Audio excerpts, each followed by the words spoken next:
I'm Jim Check. You're watching Now Media here with Renee Merrifield. and Beyond the Ballot. And Beyond the Ballot, less than a week to go. Monday, decision day. You and I are going to be here right to the bitter end, just like we were for the provincial election. We're going to be here Absolutely. calling the ball. And it's actually, we'll talk about polls first. Let's talk about polls first. They're starting to kind of even out. And I guess the question to you is, because you were involved in elections, how much do the polls really mean, and how much of them, like, there's so many that are kind of a little different, and how many of them are kind of slanted and used as political tools as well? Historically, polls are very inaccurate. They and pretty much when telephones stopped becoming the norm, and like when you didn't have a telephone that went directly into your into your home, they stopped becoming the norm. The difficulty with polls is that they've largely been used to bandwagon. So that's a political term that's basically used to describe the phenomenon that has people feel like, well, I should vote there because that's where everyone's voting. So there is this aspect to polls that become very powerful in influencing the voter. Unfortunately, they're terribly inaccurate. I was looking at a couple of the polls just this last weekend, in which, one of them, I believe, is the Main Street poll, came out with the Conservatives ahead, and the Abacus poll came out with the Liberals ahead. But in the Abacus poll, there were twice as many above 55 age individuals that were surveyed than the Main Street poll, which had an even split all the way throughout. That's a striking number, an absolutely striking number. Oh, there we go. You've got it right in front of us. So Yeah. thank you for that. And so when you actually look at each of the questions, and very few voters do that, right? Very few voters are looking at what are the questions. Very few voters are looking at what are the age groups. And I think what's the most powerful part about this Main Street poll is that it was a lot of even split amongst all of the different age groups. And what I'm hearing from, that 20 to 30-year-old is that, it's a heavy conservative vote that's taking place there. Yeah, and that's you can look at the crowds too. Like if you look at the crowds at the Carney rallies and at the Polyev rallies, you can kind of see the mix there. I mean, it's definitely a lot younger crowds at the Polyev rallies, and then a lot, like a lot more my age group, the gray hairs, at the Mark Carney rallies. And you've seen it in some of the lineups, and some of them are really angry. That one guy's actually a meme across Canada now with the double-barreled salute there, right? He probably hasn't helped that campaign, because it's not only him though. The reaction from quite a few people in those lineups are just really, really angry. And I'm not sure where all that anger comes from. Like, it seems Yeah. disrespectful to be fingering anybody, but And for those that haven't seen it, it's this Liberal attendee wearing the Carney button that's literally flipping off the camera or whoever is taking the photo. There were some great memes that were done, some really we show powerful them every day. in which one of them was that particular individual, and then a close-up going into the mouth of that individual's, as he was kind of, had his mouth open and fingers up, middle fingers up. And then it started showing some really, really sad and scary statistics about the younger generation. Everything from, what their unemployment rate is, what their aspirations to finding a home are, etc. And by the end of it, I was feeling, completely disheartened. But basically, it was like, yeah, this is the voter who's going to vote for more of this, and it was a very powerful aspect. The other thing is the Privy Council report. I don't know. I mean, these are really nuanced and small kind of reports, but basically, the Privy Council is Carney's office. It's the office of the Prime Minister that comes out with these reports. And it was one of the most damning reports about what 2040 looks like in Canada that I have seen yet. I don't know why the media isn't covering it, other than We it did. is It's so so scathing towards the Prime Minister, and it absolutely is damning in terms of what Carney released this last weekend for his platform. yeah. I mean, it's not great for wildlife either, because it says that the ones that have money will leave, and the other ones will be foraging and hunting for all the wildlife left in Canada. So it's a dystopian view of Canada, and it's like more of the same. And it is really kind of scary that I just watched Joe Warmington ask Pierre Poilievre that question: why are media outlets not picking this up? Why are they not asking this question? and it just gets no airtime because it seems pretty bad.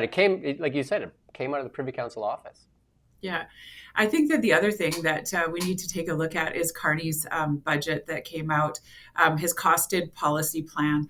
I know that we're going to do a deep dive, so I won't go into too much detail, but basically, it was one of the most horrific reports I've ever seen.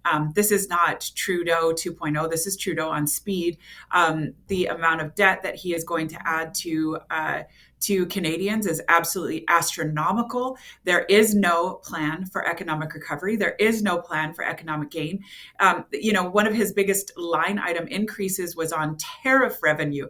That is a scary statistic. You want to talk about who's behaving like Trump? It would be Carney. And then all of this chatter all over social media, where's the plan? Where's the plan? Where's the Conservatives' plan?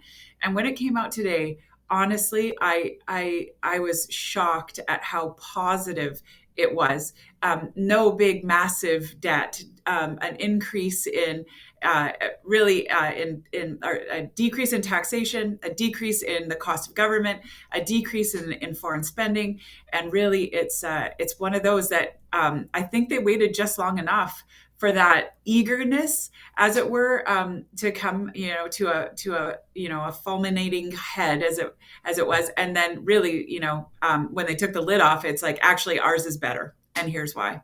Yeah, Carney's already backpedaling on his by saying, "Oh no, I'm going to have a surplus in year 5," because he's getting some grief from a lot of the financial people in Canada, just like how like a lot of people actually, like the financial like think tank is looking at that and say this is not good for Canada. And it is really good for the wealthy in respect to that easy money policies drive up a lot of inflation, and that's great for people that own a lot of assets, but it's not great for the average taxpayer. The only thing that Carney's plan has been great for so far are, people who already own, people who already have businesses, and really Carney.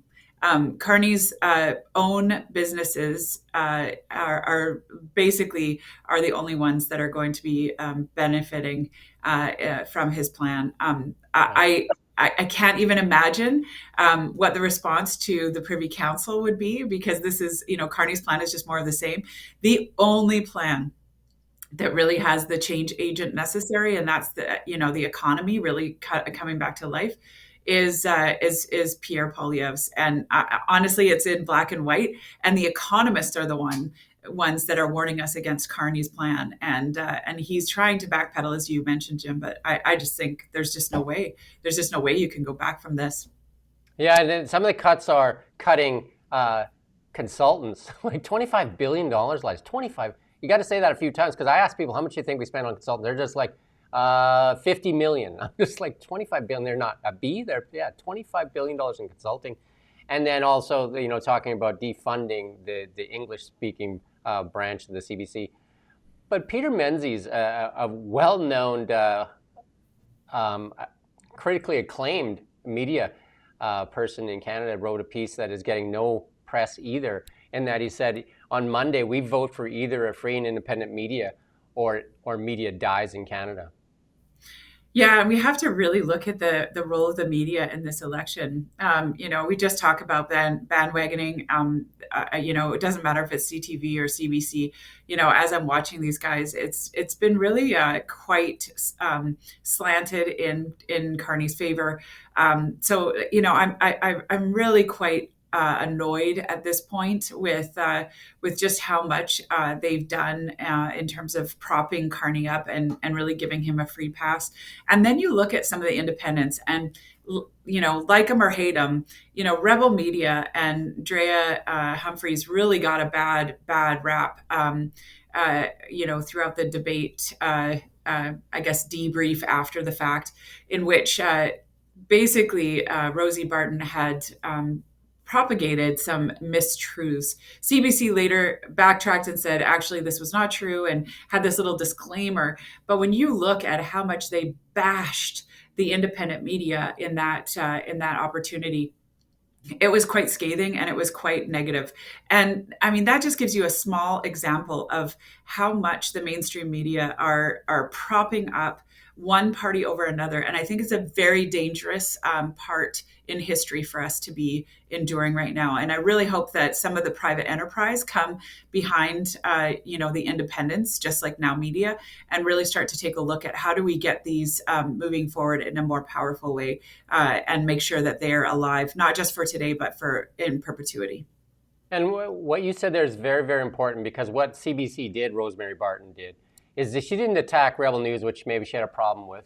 Like Rebel News, I'm not a big fan of, but she didn't just attack Rebel News. She lumped all independent media in with them. She just basically said independent media is basically garbage. And that is such an unfair statement, because not all of us are privileged enough to get our salaries paid for by the CBC or by the government. And again, this article, I recommend people go read it. And it says, "Vote wisely, Canada. The fate of a free press depends on the outcome of this election." And I just want to read, Peter Menzies is a respected Canadian journalist and media policy commentator. He was the vice chair of the CRTC, and he was the publisher and editor-in-chief of the Calgary Herald. And he's won a bunch of awards and accolades. So he's not saying this. He's a senior fellow at the Macdonald-Laurier Institute.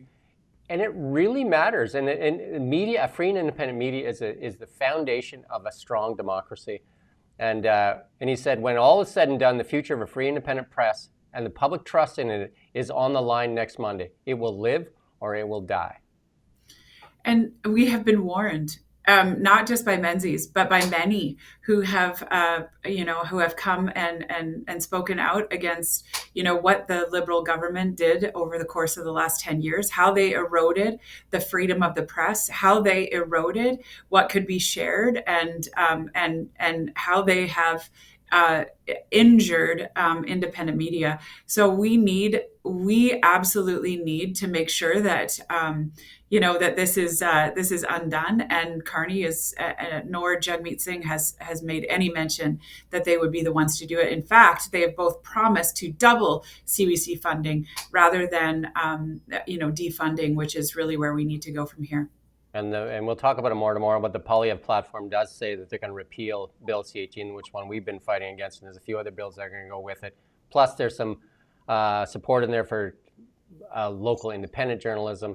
A couple of things in that platform that aren't in there that the Liberals accuse them of being in there. There's no cuts to dental. There's no cuts to healthcare. There's no cuts to seniors. Actually, there's a benefit to seniors where they're going to get $34,000 tax-free. But we'll go into that in bigger detail tomorrow.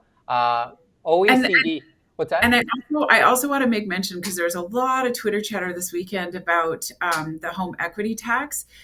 Trudeau actually was the first to speak about the home equity tax.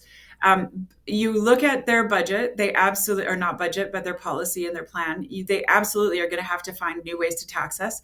Home equity has been talked about by the federal Liberals for the last decade. Carney has definitely been one that has mentioned that in the past, and that being a way that they can actually increase.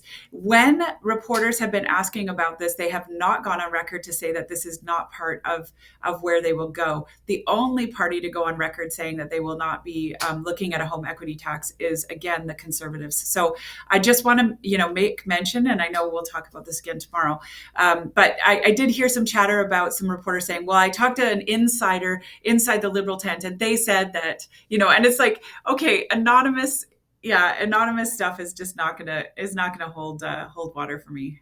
And that's so important, because the majority of Canadian wealth is in real estate. Like, that is the truth of the matter in Canada. Like, the majority of our wealth is in our real estate.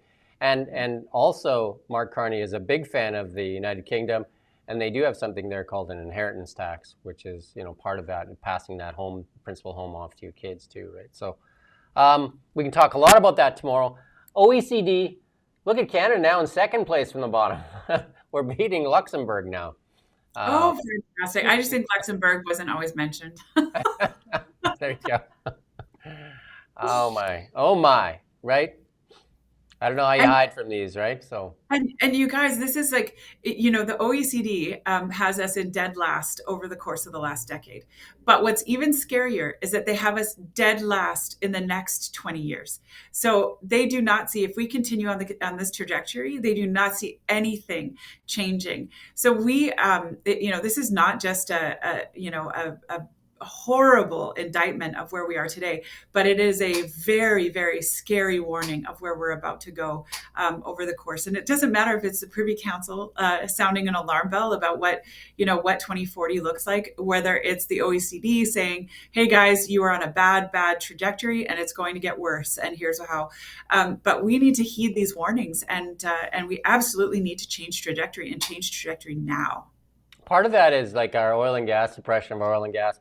What's not in Mark Carney's budget is oil and gas. Not a There's single no word. pipeline in there, right? What's Not a that? single word that says pipeline. You can Google, you can Yeah. search the entire document, not a single word or mention of pipelines. We're going to play this clip here from Mark Carney here. We're going to play this clip here. Go ahead and play that, Ronald. Vous dites que vous avez un plan You say responsable. that you have a responsible plan, but at the same time, when someone like Trevor Trooms is saying of your plan that the fiscal direction you're proposing is unsustainable for Canada potentially, what do you think of that? Well, I have a lot of experience as an economist and as an economic manager. There you go. So just trust them. It's all good. So now, after a couple of those questions, now he's starting to backpedal and saying, "Oh no, there's a surplus in year 5." And Trevor Tome, I mean, that economist, he is amazing. Like, you want to talk about someone who has been right about a lot of different things? That's Trevor Tome. If for him to say, and Trevor Tome is an economics professor. For him to say, like, I have a lot of experience, trust me, that has got to be the most ridiculous thing ever, especially when he has been wrong about the last 5 predictions made in Canada. And he's been dead wrong. I can't even imagine why he would say such a thing when he has been so erroneous in his predictions to date. Well, I'll say this one more time. I said it so many times. It's trying to see if I can get this point to sink in for some people. Mark Carney was Canada's economic advisor for the past 4 years, which is basically tax policy and financial policy, because that's what Canada's a tax collector. So he's advising on tax policy and revenues. At the same time, he's representing Brookfield Asset Management and advising them to dodge $5 billion in taxation at the same time. This is at the same time. So on one hand, he's figuring out how to get more taxation out of the taxpayer. On the other hand, he's figuring out how to get dodge taxes to enrich himself and Brookfield. I mean, those are in direct conflict with each other. Absolutely. The other thing is that he has not admitted where he has actually filed his taxes. So we don't even know if he's filed Canadian taxes. We don't know if he's paid Canadian taxes.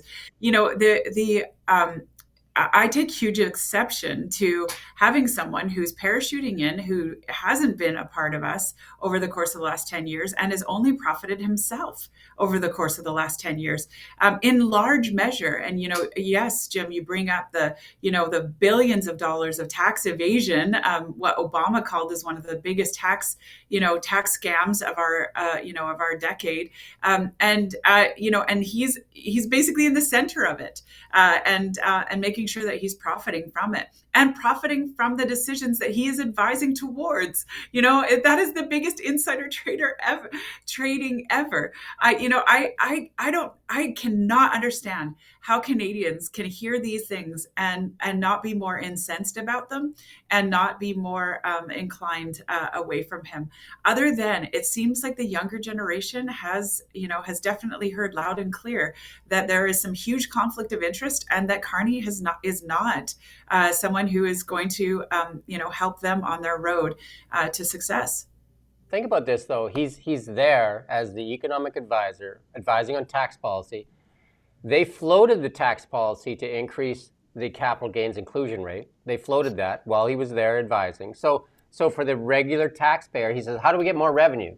How do we get more revenue? We go after people's capital gains. That's how we get more revenue. At the same time, he's advising Brookfield to dodge $5 billion in tax. And not just Brookfield, there's a couple other companies that he's dodged taxes on. So how can somebody say that take him serious? Like, how, as an accountant, I'm asking all the other accountants out there, at the same time, he has a fiduciary responsibility acting as an economic advisor. He's acting as our advisor. Here's how we get more money out of Canadians. We tax their capital gains. We increase the inclusion rate.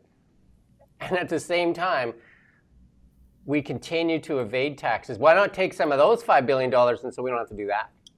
Right. Yeah. And, right now I've seen people like Neil Young and Mike Myers, advocate for Carney. Yeah.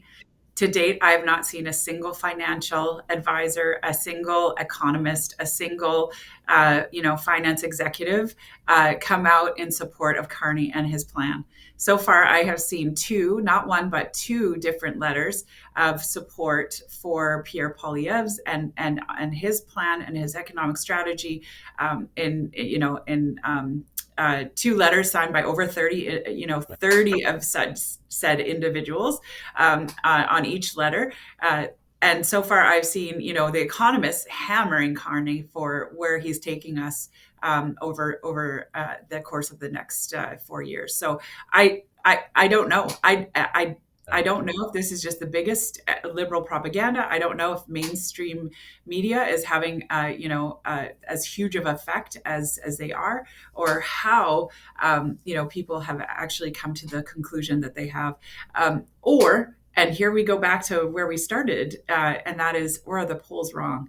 And are there more people like you and I who do own properties, who, do own businesses, who are saying there is just no way that, that Carney is the path forward for us? It is a path further into oblivion and further into economic disrepair. I mean, both of us have children. I have grandchildren, and I worry about the future of Canada. I mean, it's getting worse and worse instead of better and better for our youth, for sure. And that's the thing. So we do have a couple of endorsements here to talk about.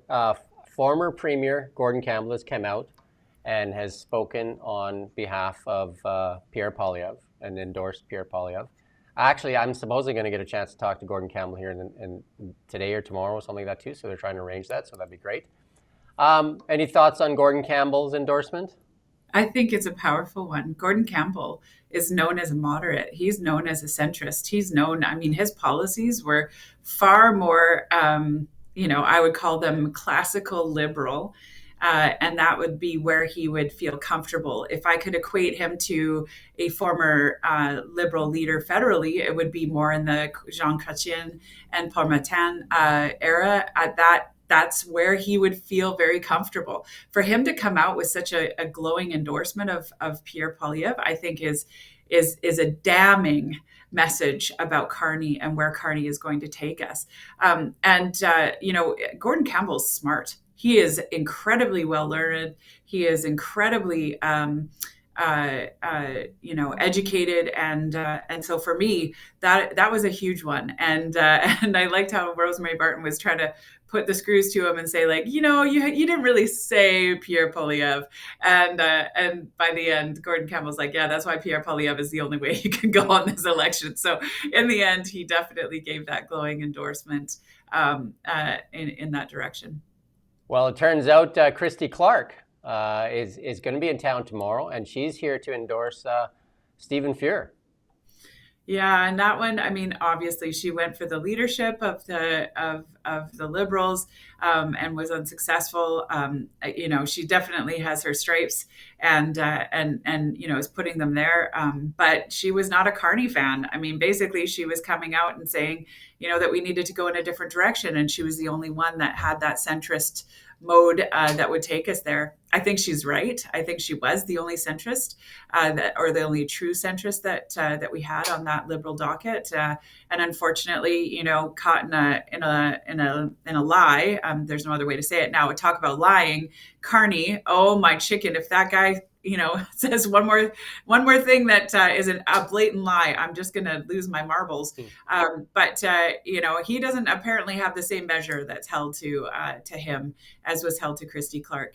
Coming out in support of Stephen Fuhr, Stephen is a really nice man. He was a great an MP for us, very approachable, very quiet, not really very engaged with the community, et cetera. Hasn't been very engaged with the community since. So, his name on a ballot is a little bit of a flyer there, but polling 338, Canada has him neck and neck with Tracy Gray, so we'll see where that one ends up.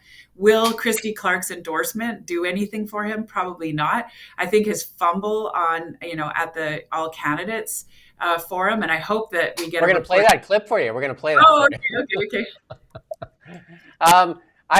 We're trying to get Christy Clark to come on as well because Gordon Campbell, I believe, has agreed to. So it'd be great to get both of them on to talk about their endorsements. We've asked Stephen Fuhr to come on several times. Not so lucky there. But we'll play that clip and then we'll talk about Stephen Fuhr. We'll play just the second clip, Rommel, not the first one from Mark Carney. This one. Stephen, do you believe carbon taxes are an effective way to reduce emissions? The experts say it is. Every expert on the planet has said it was the most cost-effective way to do this, and unfortunately, 38 or 39% of the Conservative Party made so much noise about this that it became unpalatable. And so, it doesn't mean that we're going to abandon it. It just means it's going to have to be applied in a different way. And there you go. He got national coverage for that. Yeah, 3 things about this clip. Number 1, he is dead wrong about his poll. It was not 38% of Conservatives. It was 74% of all Canadians were against carbon tax. Yeah. So, he got his statistic absolutely incorrect. The second thing is watch Tracy Gray's face. She knows that he is absolutely burying himself, and what you don't do when your political adversary is burying himself is try and save him. So I thought she did a great job of just holding her tongue and not saying anything. But number 3, when a candidate tells you what they are and who they are, believe them. And, he is basically saying, we're not going to go away with carbon tax. We're just going to bring it back in a different way. Absolutely, unequivocally, this is true. And I have not believed Carney from the word go. You cannot read his book Values and then see what he is doing today and believe that it is in any way, shape, or form anything other than trying to win an election, and will absolutely come back to bite Canadians afterwards. Yeah, I was going to play the clip of Mark Carney bragging of how, he took away the carbon tax and how Canadians should be thankful to him. But then Stephen Fuhr comes out and says it was Conservatives that got it done because they made it unpalatable. So that is, to me, it's always been a win for the Conservatives. But, Liberals try to take it and own it as well. But poll turnout, that's the last thing I think we'll touch on today. Poll turnout, record here, 7.3 million in the advanced turnout. You and I have talked about this before, and advanced turnout typically is asking for, record numbers is typically looking for change. Yeah, and advanced polls typically are looking for change. That would prove true when it came down to the United States election. The advanced polls were very strong. There was a lineup of people waiting. Some people believe this is because Kamala was such a compelling candidate. It turned out to be a Trump vote. And so do I see that again? I was asking my husband, who went on day 1 and waited an hour and a half. And obviously there's going to be a slant to that particular riding because it's currently held by Dan Albus. It's a conservative riding, and it typically is. But he said everyone in that lineup was voting conservative. He was trying to just to kind of have casual conversations about who people are voting for. But it was pretty much everyone was conservative that was lined up that day. Yeah, and our voting base is about 29 million, according to Stats Canada. So that's, that's a big percentage, 25% in the advanced polls, really. That's pretty impressive. And then we don't get out the full, it's usually 70% of the people that actually show up to vote. We may get more this time around, but. It's usually less than 70%. It's usually in the 60s. It's actually 68, 65, and then I was being generous. But I'm always so disappointed when I see how many people actually voted, because I feel it's like huge compulsion. Is it because they put it on a long weekend where we actually have the days off, and voting day is on a Monday, on a work day? I'm not sure. Is it because it was people are eager to get out there and vote? I'm not sure what the reason is. It will be very interesting, and a lot will be made about these early polling numbers. But the only thing I can say is that I do know that all my kids, and that's 5 of them with all their significant others, were getting their voting cards and making sure that they got out and voted. And they are, for the most part, they're voting for change. They're voting for that $100,000 off of their purchase of a home. They're voting for, jobs that they can actually, afford to live on. They're voting to try and lower the age at which they feel like they can actually have children. Because right now it's a very, very real, reality for them that they don't feel like they could ever afford to have kids. So they're definitely voting against that, meme that was scattered across on the weekend of that, middle-aged boomer giving the finger to what this generation feels like right now. And as Now Media, what we want people to know is that you need to vote. This is your chance to say how you want the country to progress in the next 4 years. And it is so important to exercise that right to vote. And it's great that your kids are all voting, mine are all voting. And it's how can you educate them? And it's listening to the other side as well, instead of just listening to one side. Listen to both sides. And that's how you're going to start to understand issues better, instead of just hearing one side and then blocking out the other sides. It's such an important time, because the only time politicians, no slag against politicians, but they really want to listen when they need you, right? They need your vote, right? So that's the time when their ears are open. So that's the time that you get to exercise that right to vote. Yeah, and luckily right now, when you look at parties, the incumbent is always going to run on their record, right? What have we done for you? The scary part is that right now, Carney's not even running on Trudeau's record. Carney's trying to say, no, I'm different than Trudeau.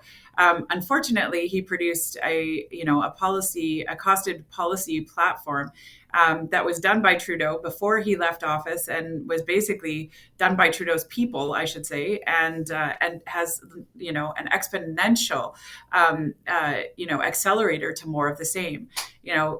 We have the other 2 parties that have done costed platforms as well.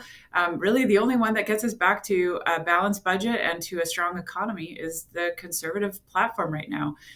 So you can, an incumbent is supposed to vote on their record. They're trying hard to have us forget what their record is right now, which is ironic, considering that should be the strongest thing that they have.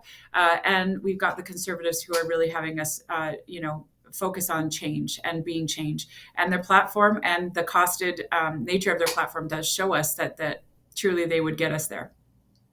And again, I'll just remind people as well, our number one export that everybody wants in Canada, like from us, our number one export is energy. Alberta and Saskatchewan combined for energy are the leading contributors to our GDP. It beats Ontario.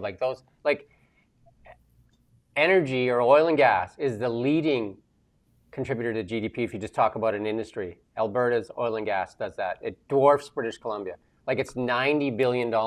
And British Columbia's 2 leading industries are mining and forestry, both in trouble, are less than $10 billion. Both of those industries in British Columbia are in trouble because of bad policy. And there's no denying it. Talk to the companies, 20 years to get a mine into place. And then Canfor and companies like that are leaving British Columbia and investing elsewhere because they say British Columbia is not a viable place to invest money. Yeah, the head of Pembina, she basically said, we came to BC because of policy, and we're leaving BC because of policy. They're not even mincing words. They're not even letting anyone doubt why things have changed. In attending one of the mining association's events, you could walk around and ask, where are the investor dollars? They're like, not in Canada and not in BC. It just takes too long for approvals, and there's too much risk involved in getting those approvals through. It's too politically charged. So, you look at those, and, forestry is in an absolute chaotic state, and, further tariffs that have been labored onto them.